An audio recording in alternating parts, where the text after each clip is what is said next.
Hello, I'm Ethan Chazen, a New York City-based business growth coach.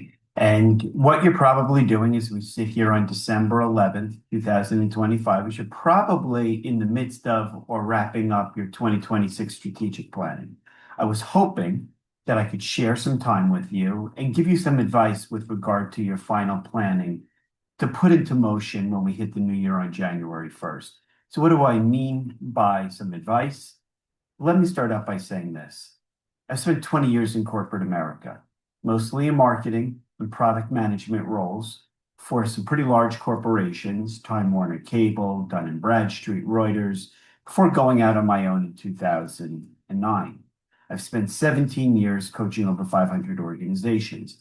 I've started working with, when I first went out on my own as a consultant, entrepreneurs, startups, found-ups, worked with about 3,000 of them. I taught in 10 colleges and universities to thousands of Gen Zs. I've worked with small to mid-sized businesses, nonprofits, government agencies, and yes, corporations. Universally, across all types of organization, we know now that people are your only lasting competitive advantage.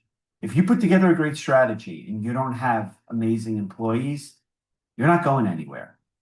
Similarly, if you have great operations, great systems, processes, procedures, that's great.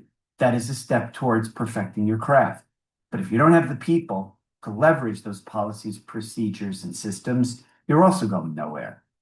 We know from decades of research into organizational development that employees are the only lasting competitive advantage that organizations have to remain competitive. So then why is it the case that if you look at any financial documents, balance sheets, income statements, statements of cash flow, it's amazing. You cannot find anywhere the revenue contribution, the financial impact that accrues to organizations who hire the best people, they coach them, they train them, they give them the resources they need, they empower them, they give them all the tools that they need to be successful. Why is it that there are no corollaries or bridges that are being used from a financial modeling standpoint? Guess what? There is. I've spent the past 17 years hopefully leading the charge to rethink how you approach conducting business. Instead of strategy and operational focus, people focus. I spent 10 years researching in over 200 countries, 7,000 organizations. What, if any, characteristics you can identify that are common to all amazing, financially successful companies anywhere in the world who enable them to be number one or number two in their respective industry sector? And what we know, what I published in my second book, is this. It doesn't matter country of origin, industry, sector, leadership team, product, services. None of those characteristics or measuring sticks matter when we determine a cause and effect of characteristics and financial success. There's only one quality that all amazing financially successful organizations share, and that's an amazing workplace culture. So I have spent decades working with organizations to encourage them to take a two-pronged approach to achieving lasting financial success. The first pillar is a people-first strategy. I'm going to talk a little bit about that in a minute. The second is a culture that's predicated on compassion, morality, and putting your employees first. So what we're witnessing is nothing less than the transformation of the 21st century American business enterprise. We're seeing a shift in mindset, finally, from shareholder value to stakeholder value. What that means is we recognize that financial success is not the goal. It's the outcome of conducting business effectively by focusing on employees first. So how do you focus on employees first? Stop hiring based on job descriptions. I tell all my clients, the first thing you want to do is throw away those job descriptions. You do not want to hire a candidate based on a finite set of roles and responsibilities in a certain function, a certain team, in a certain office, in a certain location to do a very finite set of tasks because of the transformational pace of change and transformation in business and industry and technology dictates that 3 or 4 months on the job, that employee who you hired is going to be tasked with a whole new set of responsibilities. So instead of hiring for formal skills, which you can and should be teaching them on the job, search for behaviors, attributes of rock star employees. Are they critical thinkers, problem solvers? Do they work collaboratively? Are they intrinsically motivated? Do they have a high moral compass or a set of values? Do they have language abilities? Do they have cultural diversity? Have they proven a track record of success of working well in teams? Have they taken a gap year between or after college? Have they done volunteer work? Are they active in their communities? These are called behavioral interviewing styles. So you want to search for characteristics, behaviors, qualities of amazing individuals, bring them into the organization, find a place for you. So that's the first thing when I say have a people-first strategy. The next is full-blown autonomy. What we're witnessing right now is the great shrinking of the corporate American pyramid command control structure that was a vestige of the Industrial Revolution, which was necessary to get people off the farm, come into the big cities, and work at a job with a guaranteed paycheck. That command control, a few at the top, lots of management, and many, many frontline staff with management as the buffer to prevent any interaction. That's dying. You see that now in corporate America. Companies like UPS, Estee Lauder, Target, they're laying off tens, if not hundreds of thousands of employees. Why? Call it AI, but that's really just a trigger that's expediting this process of organizations flattening or becoming more matrix with fewer administrative levels of middle management and more direct path relationship between leadership and frontline staff. So what you want to do when I say people first strategy is you want to take the approach of giving your employees greater control over their own work. What that means in practice, and I coach that in my consulting business, is you give people control. Remember, you trust them now because you've hired the best, and you trust them to have control over when they work. Yeah, believe that. Where they work from, who they work with, and here's the big one, how they get their work done. Why? Because your employees are closest to the work that needs to be done. They know how to be optimally efficient. Next up, when I say a people-first strategy, do you have an idea generation program? All of the most successful companies all over the world, when I researched this over a decade, which led to my second book, The Compassionate Organization, all of the great companies who unleash their people's untapped potential, they're soliciting ideas from the top line in terms of new products, new services to generate revenue, go after new clients, enter into new markets. So top line idea generation, direct from employees, how to grow the business, and bottom line, operational efficiency, economy of scale, quality control. By letting them, your people, have control over their work, you're empowering them to unleash optimal performance and productivity, which does what? It drives your profitability.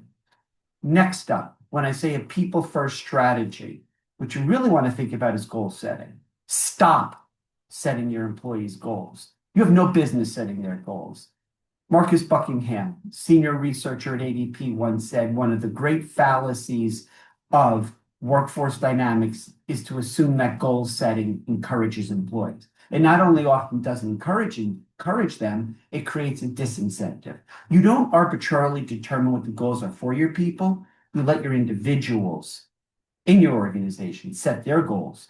As individuals who are contributing and working collaboratively in teams, their individual goals are in alignment with their team goals, which in turn is in line with your business's goals. That's the number one thing I do when I conduct a workforce vitality audit, is I go in and I look at the alignment of goals that were established by your people.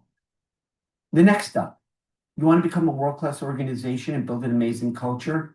Stop using marketing speak. And I spent my career, 20 years in corporate, in marketing leadership roles. So I believe in the value of marketing, but stop using it as a false lever to create a fake image of what your company stands for. Go back right now in your strategic plan for 2026 and take a look at your vision, your mission, and your values. Your vision is aspirational. It should motivate every group of stakeholders around you, primarily your employees and your clients. Your vision statement is aspirational. It's what do you want your legacy to be? What do you want to be known for? You can't prove your vision statement mathematically or numerically, but it's got to be inspirational. Redo your mission statement, which is a statement of matter of fact of what you do and who you do it for. It's the basis of the foundation of your operations. So your vision, your mission, and then the third leg on that triumvirate is your organizational values. What do you stand for? And it's not words, it's not a word cloud. It's not a nice, cute little, kishy kind of list. It's the values that are core and central to your organization's DNA as a forward culture. Then you reinforce your values.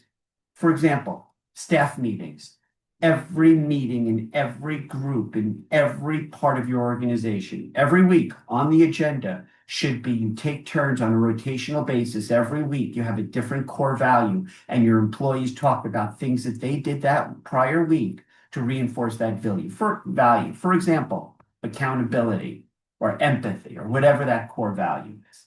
Next up, go from a command control organization where you have management whose sole purpose is to control your employees to flattening the organization, removing middle management or re-engaging them elsewhere in non-manager roles to shift the focus on self-directed, self-managed teams.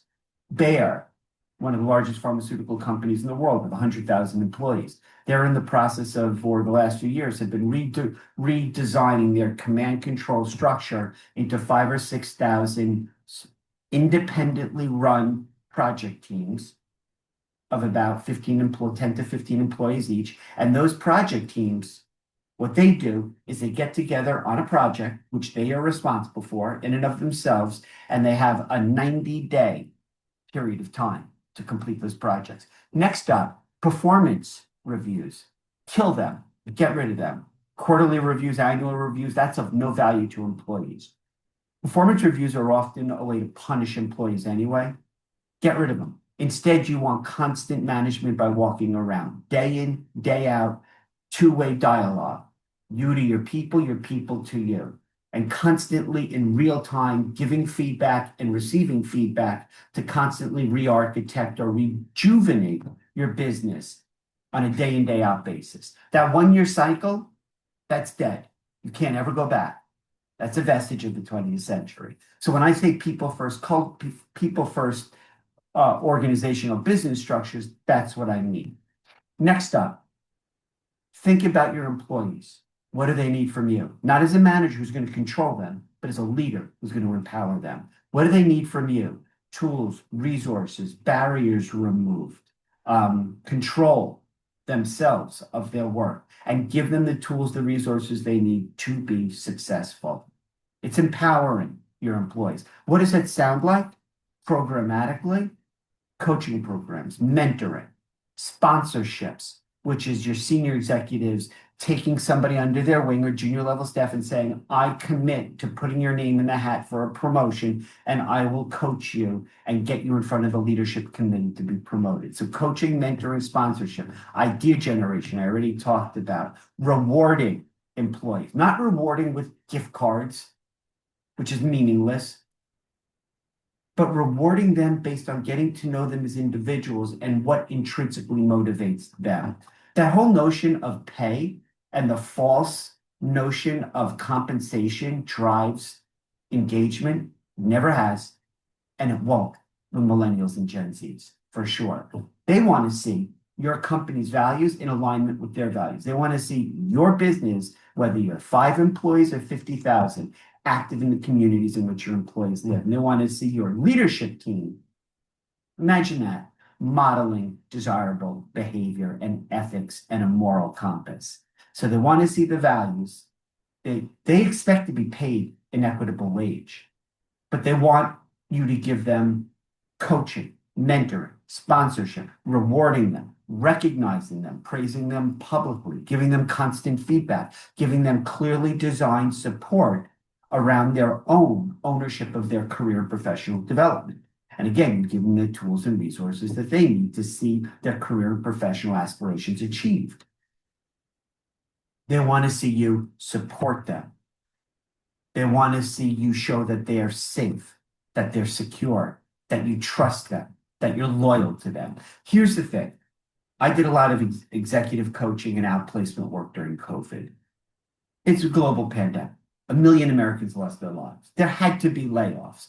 It's not whether a company is faced with financial or economic climate hardship that their approved method of dealing financially is layoffs. You should never be laying off an employee. It just philosophically, it should never happen. What if market conditions change? Yeah, and what if competitive landscape shifts or tariffs or supply chain or excuse. If you value one employee, whether you have 10 employees or 100,000, if you value one employee enough to bring them into your organization, you've made a commitment. That is a relationship commitment between employee and you as organization. There should never, ever be a reason to lay off a high-performing employee with the excuse of, well, we have to protect our bottom line. Those days of using the bottom line excuse is dead. So let me give a shout out or a preemptive warning. Those companies, when Trump came into office for the second go around in January of 2025, those companies who heard what he said about diversity, equity, inclusion programs and the wokeness and getting rid of them, you know who you are, you companies, Meta, McDonald's, Target, Boeing, John Deere, Harley Davidson, you all kowtowed and got rid of DE&I programs. You saw what was happening at the federal level when they laid off hundreds of thousands of employees who were in DE&I initiatives, and you got rid of your programs. Your employees saw it. They resented you for it. And your consumers resented you. So I mentioned before we're shifting in the 21st century of people first strategies and amazing culture, a shift from shareholder value, which is Lord Overseer financial performance, and you got to make shareholders happy. Those days are dying. We're transforming into a more enlightened business society, believe it or not, ethical and moral, who understand that financial performance comes as a result of operating a certain way in today's business climate. And the way to do it today with the two fastest growing segments of our five, soon to be sixth generation workforce as alphas come in greater numbers, the oldest of them are 15. Millennials and Gen Zs demand a different social contract. They don't want work-life balance. That's BS. We all have 168 hours a week. And so historically, the balance was if I do something at work, my home life is going to suffer. If I want to go do something at home life, well, then my work must suffer, right? That balance is a dead concept. We talked about work-life integration in people-first organizations. What does work-life integration mean? You bring both in. You've heard of this thing called sandwich care providers. Those are predominantly women who have somebody who's older than them, a parent, who they take care of at home, and also somebody younger than them at home, a child that they take care of. Do you know what the demands are? The stress, which often falls on your female employees, that kind of visceral angst and stress and uncertainty and chaos and fear. Now they have to worry that you're going to lay them off when times get hard, even if they performed at a high level. We need a new contract. And that's what I say I've been doing for the last 17 years is teaching organizations to put forth people first strategies. When you do all the things that I've said about creating a people-centered, people-focused organization that has an amazing workplace culture, you will derive the power of financial performance. You don't need, on my podcast, Chasing the Dream, I've had visionaries, thought leaders who are moving the needle from shareholder to stakeholder value. I've had them come on the show, people like Ethisphere and Great Place to Work and Irrational Capital and Harbor Financial, people who are doing amazing things to shift the focus to look at organizations who, because they have great places to work, are outperforming the markets, the S&P, the Russell 1000, Russell 2000. There are ETFs that are based on publicly traded companies, small, mid, and large cap, who all outperform their competitors because they have embraced this ideology of people first, employees first. And so what do you derive as far as benefit as an organization from creating an amazing culture? You can recruit amazing employees. And then they will be your VIP brand ambassadors. They'll proselytize for you. You won't need to spend money on marketing anymore because they'll go out of their way. They'll run through walls to serve your clients, and that'll drive your client acquisition, your client retention, and renewals. They will come up with new ideas, as I said before, to generate revenue and reduce cost. They will refer other people from their social and professional networks to come work for you who are similar superheroes, rock stars. Your only challenge will be to facilitate a soft landing and career and professional growth. If they can't move up and they don't have that formerly instilled trajectory from the organizational culture, you'll constantly be reskilling them and giving them new skills. You will create, in other words, an environment which your people are quite capable of leaving, but they won't. They will stay with you. They'll be loyal to you. They'll commit to you. Now, I've heard so much BS from people ostensibly who are in my social and business circles. Well, these Gen Zs nowadays fill in with proverbial negative stereotype. As I said, I've been teaching them for 17 years in 10 colleges and universities in New York and New Jersey. Almost everything that's known about Gen Zs, while on surface level, like any other stereotype, it may appear to be true, it's false. When they were little, they grew up in 2007 and 2008. And they saw people being laid off, people losing their homes, banks and financial services firms stealing their parents' and grandparents' monies and livelihoods. They grew up with that. They're not blind. They have a different set of expectations, and you just need to adapt or not. And if you're not embracing a people-first strategy and you're not concerned about as you finish your strategic plan for next year, you probably won't be around at the end of next year. I'm sorry, but that's the practical reality right now. There's a few winners and a lot of losers. Now you introduce the technology of AI and ChatGPT and generative AI and all these other technological innovations, and it's not enough to have the latest technology. That's no longer a differentiator. Those are just lowest common denominator. EOS integrators, EOS implementers, dashboard reporting, CRMs that are intuitive. All of those are expectations that you have. Those aren't going to differentiate. And again, as I said before, a strategy without the people to implement doesn't do you any good. So you need a people-first strategy. So what else does that imply? When I do an audit, when I go in and do discovery of an organization's workforce, one of the first things that I look at, believe it or not, is a succession plan. I want to see your org chart as you reimagine it. It's flatter, it's more matrix broader, it's self-managed, and I want to talk more about your values and about your ideal, not client profile, not business referral partner profile. Those, yeah, we look at those, but the first thing I do in 5 minutes to test the veracity of how committed you are or an organization to transformational change, I want to see your ideal employee profile. And I want to see the extent of the nature of the relationship, regardless of that individual's function, their role, the level at which they come into your organization. And that's very easy. We do a quality of hire. And that's one way to judge a successful organization: the talent that you're bringing in and how you're retaining them and how you're developing them. And you can measure that. Here's the thing.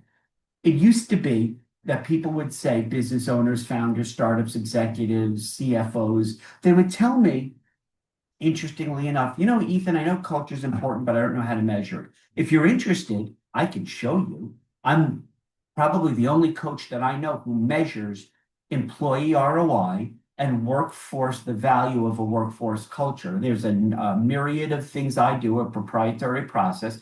Let's do that. But your people are your only lasting competitive advantage. I've said it before. There's a way to measure every employee's contribution, not just sales, who you can measure pretty easily, but all back office support. We can measure the contributions every employee makes. We can measure the totality of the return on your reputational brand, that's your culture, your brand equity, the value of how you're perceived in the market, and shift the focus from being so concerned about financial performance, instead being focused on creating a great place to work and bringing in the best people. Your financials will, believe it or not, seemingly improve overnight, and they'll take care of themselves. Ask me how. I hope that this video has been helpful. Remember, Here's to your 2026 strategic planning. If you've done it already, may I suggest spend the next 2 weeks to go back and rethink, re-architect, reframe from the perspective of blue ocean kind of thought process about best idea with regard to financials and strategy and operations. Shift the focus to people. If you had one thing you could do right now, between now and January 1st, to give your business the greatest opportunity to have success next year, is to refocus your approach from an employee perspective. Not sure how? Well, I'm glad I'm here to help. Reach out to me. Send me a message. All my contact details will be in the description below. We'll have a one-on-one complimentary, no commitment discovery, and we'll talk through some of these issues in a little bit more detail as they pertain to your business. And if you like this video, do me a solid, like the video. And while we're at it, if you could please subscribe to my little old YouTube channel. So I started this last year, literally a year ago. I had a few subscribers, a handful, and maybe 2 or 3 videos. We've now grown it to almost 600 subscribers, over 715 videos, but we can't grow it to the next level without your support. So please subscribe to Chasing the Dream, subscribe to my YouTube channel, like this video, and let me know what you think. Here's to a successful 2026 together, one in which we see you not only achieve, but surpass all of your wildest goals. But in doing so, shifting focus to a more people-centric perspective where you genuinely work to build an amazing workplace culture. Good luck. Take care.